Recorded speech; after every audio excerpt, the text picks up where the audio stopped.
Hey guys, welcome back to the channel for another unboxing, and today we're going to be doing the DC Direct Identity Crisis Batman figure. Now these I have not seen too many around. In fact, this is the only Identity Crisis figure I own. I'm a huge fan of the book by Brad Meltzer. If you've never read it and you're a DC fan, I highly recommend it. Tremendous book. You can get it in a paperback or hardcover. Highly recommend it though. Wonderful book. Definitely a great telling of a story that really humanizes superheroes and has a nice mystery behind it. So I really do enjoy that. Highly recommend it. But I saw this Batman, and because I am such a huge fan of the book, I figured may as well go ahead and pick it up. I grabbed this while I was out on one of my toy adventures recently, and I think I may have discussed this in a previous video, but I've decided I'm going to go ahead and open it, add it to the display.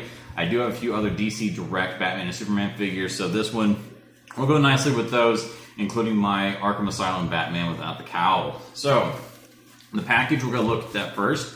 There's Batman. It's got the Identity Crisis cover from, I believe, the paperback and hardcover, and there's also one of the main issues that had this cover for it as well, which is, I think, is absolutely beautiful, beautiful cover art.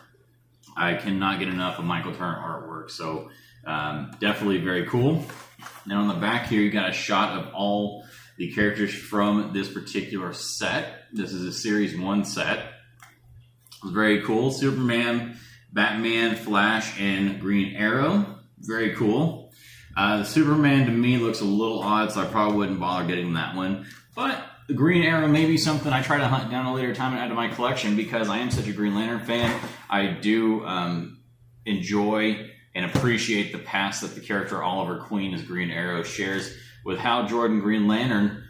So it'll be nice to maybe add a nice Green Arrow figure to the collection and maybe make a separate display for him and one of my Hal Jordan figures. So let's go ahead and crack this open. This one is a hard plastic packaging, so I'll have to use a knife to get this bad boy out. So please remember, if you need to, make sure you have parent supervision before you use a knife to open any kind of packaging.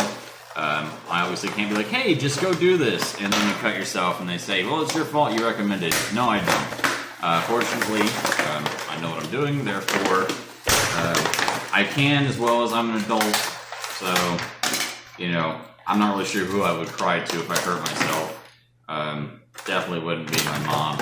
All right, Batman's out. So for starters, we've got a stand with this stand is huge. Look at that. Identity Crisis on the bottom. The stand is literally almost as big as the figure. So I don't know if this is a stand I'll end up using or not. That's going to eat up a lot of real estate in the DTOG. So I may just set this off to the side. I actually do have a pile of stands from other figures that I've just completely disregarded and decided to not use because of their size. Because if you have a base this size and your figure is about half of that, that eats up a ton of space, and I mean, unless you really want to keep that much space between all of your figures, that's not real efficient when you come into displays. So, set that to the side. I'm going to rip this insert out here because I really do like the artwork. I want to show you guys maybe a shot of it without the plastic in front of it, so maybe it's not quite as... oh, hey, that's pretty neat. So, there's that artwork from the inside panel. Now, interestingly enough, this sleeve actually opens up, and it is an advertisement flyer for other DC Direct figure sets, which is very cool. You've got your Blackest Night stuff up here for Series 1, which has the Atrocitus figure and the Black Lantern Superman, which I'm still kind of hunting for. The Blackest Night Series 2 set that has the Black Lantern Martian Manhunter in it, also another one I would like to find a way to attain. And then, of course, the Arkham Asylum box set figures right there. So very cool that they actually made a, you know, advertisement insert using the background in this packaging. That's very cool. I've not really noticed that in any of the DC Direct figures before, so that's pretty darn cool. Nice to know. Maybe I'll keep that idea open the next time I'm opening a DC Direct figure. Maybe they've been there the whole time and I've just never noticed it. All right, this Batman is tied down with your typical old school, you know, late 90s, early 2000s plastic twist tie. So we're going to go ahead and rip that out. So there's Batman inside his plastic prison and his big rubbery floppy cape there. Very cool. Interestingly enough, this Batman, I've noticed that his the design on his body is very interesting. The proportioning between the upper torso and the legs definitely a different artistic take on Batman, because in most Batman figures, he's very bulky, both up top and bottom. But this one is a very thin design for Batman. But I will say it is very cool. Now this figure is pretty old. I think this was made in 2000, probably 4 or 5. So I'm not sure how well the joints are going to work. We're going to test that out real quick. So he does have full rotating shoulder joints, so he can go left and right or back and forth. The elbows seem to move okay. They're kind of loose. And I have noticed that is something that can happen with DC Direct figures, is that some of the elbow joints and knee joints on them can be somewhat loose. The knees bend okay, no problem there. The hips, pretty okay. They're actually somewhat tight, which is good. Less issues with them falling over. Anytime you have a figure that's got loose hip joints, you always have that concern of them just not being able to support themselves. I've actually got a Jakks WWE Tully Blanchard figure that the hips on that thing are so loose. I mean, that thing, it is almost impossible to stand up. So I actually have to lean it back against the inside glass panel of my display to get to stand up. The head turns okay. A little bit of back and forth motion, but not too much. But honestly, this is actually a very cool Batman. The color design on it's very slick. The Batman logo on his chest is definitely a unique design for Batman. And I love how long the horns on the cowl are. I think that's very cool. Most Batman typically have the shorter ones. So I do like that. Like I said, very thin in the waist. Overall, just a very unique look for this Batman. But the face looks great. The paint's very clean, very well done.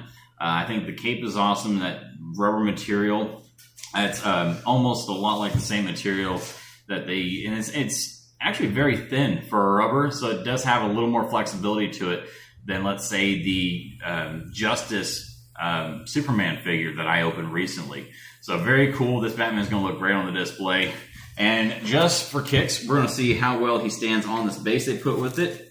Okay, seems like there's a little bit of looseness to the hole, but it will still hold. So there we go. See if it'll stand up on its own.